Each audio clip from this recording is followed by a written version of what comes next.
disagreements and conflict, it does help America. It does help make America stronger and safer and more prosperous. It gives us partners we can do business with, and partners that we can work with to address insecurity and threats to our national security and to our collective national security. So we are grateful to both of you. I know how hard this was and how much work went into it, and we know there's more work to be done. But we are grateful to have you here today. We're honored to be a part of this. We're excited to be a part of it. And again, I do want to thank everyone here in our Africa Bureau and at the Department of State. And once again, our superstar there, Mr. Bulos. What do you want to do next after you're done this? Sudan. Yeah, very important. Actually, very, very important. And you're very involved in that as well. So what are you guys doing this week in Qatar? You guys want to work with us? We are grateful to all of you. Thank you. Thank you. Thank you, Mr. Secretary. I now turn to the Foreign Minister of Rwanda for remarks. Thank you. Secretary of State Marco Rubio, Minister Therese Kaikwamba-Wagner, Chairperson of the African Union Commission, Mahmoud Yusuf, Minister of State Mohamed Ali Koulaifi of Qatar, my colleague, Minister of Foreign Affairs of Togo, Robert Dussé, Senators, dear colleagues, good afternoon. Let me begin by expressing our sincere appreciation to President Donald Trump for his personal engagement in facilitating this historic agreement. We also extend our gratitude to the Secretary of State, Marco Rubio, Special Advisor Masad Boulos, and the entire State Department team. Your dedication has been indispensable. This agreement is the product of months of coordinated efforts by multiple actors. It is very important to note that the state of Qatar has played an absolutely central role. Indeed, the opening, which led to today's agreement, began in Doha. We will lend our full support in the weeks ahead to Qatar's mediation efforts, led by Minister of State Mohamed Al Koulaifi, to secure a peace agreement between the DRC government and the AFC M23. This process is already well underway. Today's agreement also builds on the African-led peace initiatives, which are ably led by the African Union Facilitator, President Faure Gnassingbé of Togo. The heart of this peace agreement is the decision to establish a standing joint security coordination mechanism between DRC and Rwanda. The first order of business is to begin implementing of the concept of operations for the neutralization of the FDLR, to be accompanied by a lifting of Rwanda's defensive measures. This is grounded in the commitment made here for an irreversible and verifiable end to state support for FDLR and associated militias. That is the bedrock of peace and security in our region. FDLR is no ordinary militia. It is the remnant of the forces which committed the genocide against the Tutsi in 1994, in which 1 million people were killed.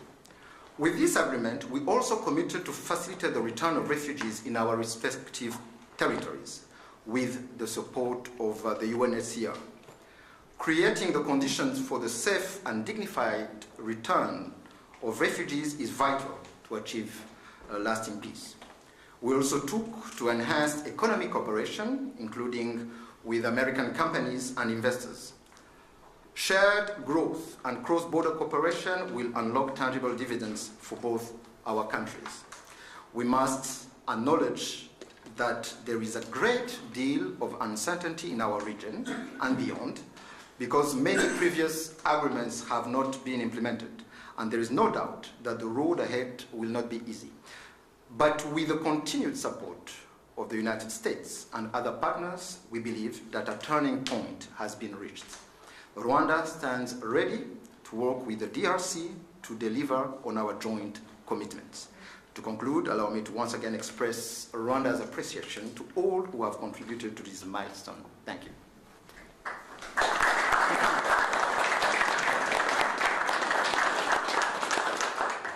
Thank you, Mr. Minister. I now turn to the Foreign Minister of the Democratic Republic of the Congo. Mr. Secretary of State, the Honorable Senator Marco Rubio, Dr. Masad Boulos, Senior Advisor For African Affairs, His Excellency Mr. Mahmoud Ali Yusuf, Chairperson of the African Union Commission, His Excellency Mr. Olivier Nduhungirehe, Minister of Foreign Affairs of the Republic of Rwanda, His Excellency Dr. Mohammed bin Abdulaziz Khulaifi, Minister of State at the Ministry of Foreign Affairs of the State of Qatar, His Excellency Mr. Robert Dussé, Minister of Foreign Affairs of the Republic of Togo, Senators, Excellencies, distinguished guests, and to all Congolese citizens following this movement, wherever you may be. 2 months ago in this very room, we signed a Declaration of Principles, a first tangible step to break with deadlock and chart a path towards peace. Today, that choice takes shape and sustained efforts have come to fruition. With this peace agreement, we open a new chapter, one that calls not only for commitment, but for the courage to see it through. By signing this agreement, we reaffirm a simple truth. Peace is a choice, but also a responsibility, to respect international law, to uphold human rights, and to protect the sovereignty of states. Those who have suffered the most are watching. They are expecting this agreement to be respected, and we cannot fail them. This agreement builds on the efforts of many. First and foremost, we want to express our sincere gratitude to His Excellency President Donald J. Trump for his commitment to this peace process. His leadership kept this process focused and goal-oriented, and that from day one. This was further characterized by the quality and resolve of the entire U.S. team, illustrated by the critical support of Senator Rubio and Dr. Boulos. We salute His Excellency President Félix Antoine Tshisekedi Chilombo for choosing the harder path, a peace rooted in principle and in the dignity of our people. We thank President João Lourenço of Angola, facilitator of the Rwanda process, for laying critical foundations. We are also grateful to the State of Qatar and to His Highness the Emir, whose leadership was instrumental in convening the first direct meeting between our two heads of states in March, a courageous step that laid the groundwork for dialogue. Qatar has since facilitated further talks in Doha and remained a principled and steady partner throughout this peace effort. The African Union, through its chairperson and the appointed facilitator, His Excellency Faure Gnassingbé of Togo, have anchored this process in African ownership. Finally, we thank the negotiating team of both the DRC and Rwanda for their perseverance and devotion. This moment has been long in coming. It will not erase the pain, but it can begin to restore what conflict has robbed many women, men, and children of: safety, dignity, and a sense of future. For the Great Lakes region, it offers a rare chance to turn the page, not just with words, but with real change on the ground. Some wounds will heal, but they will never fully disappear. They may grow over, but the skin will forever remain thin and frail, and deep down, the flesh will still remember. At times, we will feel numb, and at others, we will feel a sudden pang that will remind us of what was lost forever. The scars we carry on our bodies and in our souls will remind us of what must never be forgotten, repeated, or accepted. A few days ago in Kinshasa, a coalition of women's organizations shared a clear message with me. Nous ne voulons pas d'une paix d'élite. Nous voulons une paix réelle, vécue, partagée et construite avec nous. We do not want a peace shaped by elites. We want a peace that is real, lived, shared, and built with us. To our fellow citizens in the East, this agreement was signed with you in mind.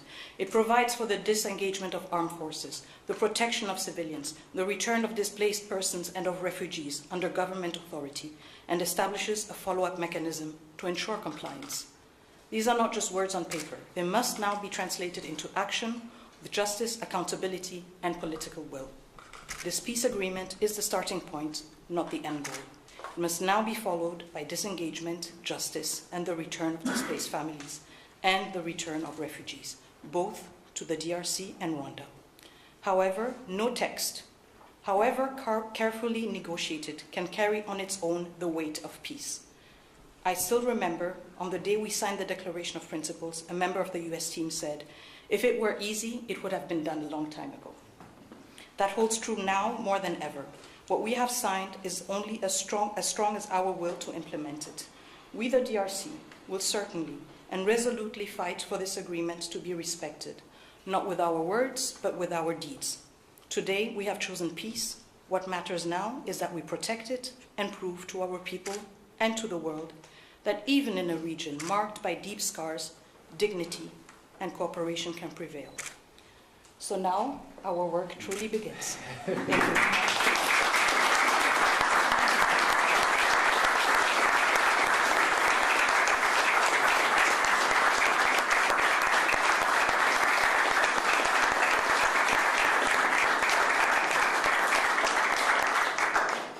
Thank you, Madam Minister. It's now my honor to invite the parties to sign the peace agreement to be witnessed by Secretary Rubio.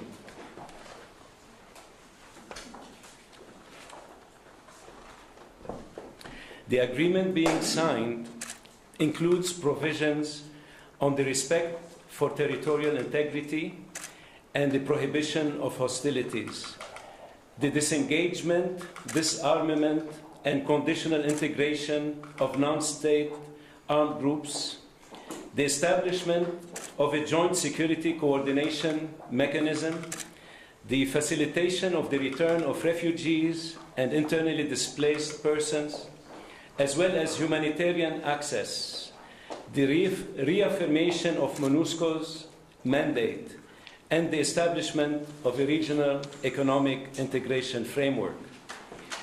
The agreement also includes an annex on the functioning of the Joint Security Coordination Mechanism and the full text of the concept of operations of the Harmonized Plan for the Neutralization of the FDLR and disengagement of forces / lifting of defensive measures by Rwanda, which was agreed to under the auspices of the Luanda process on October 31st, 2024, and adopted by the foreign ministers on November 25, 2024.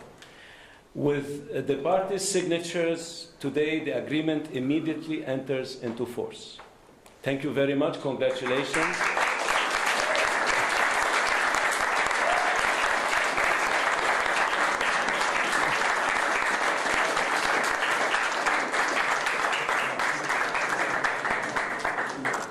This concludes the proceedings.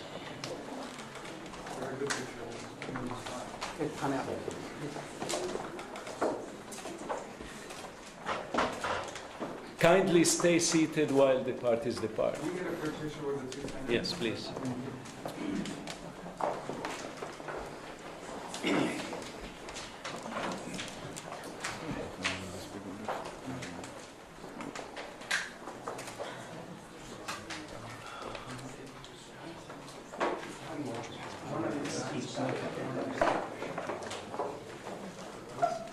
Okay, so on me. 1, 2, 3.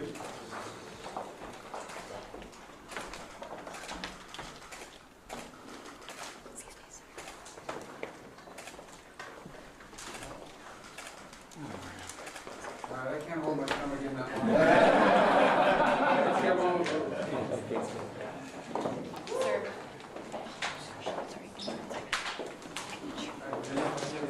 Sit down or you're blocking the camera. Okay, so on me.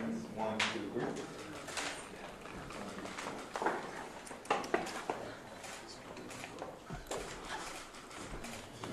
Can we get it now with the applicant?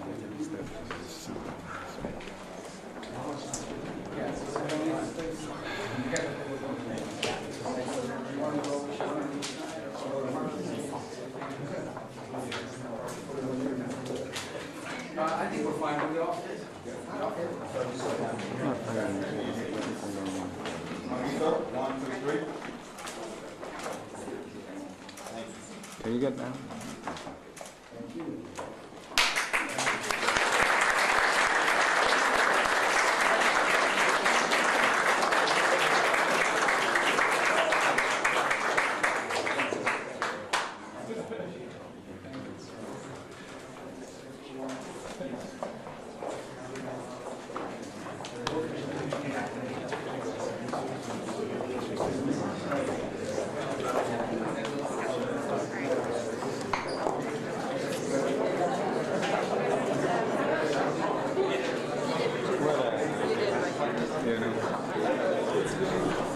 adjourning.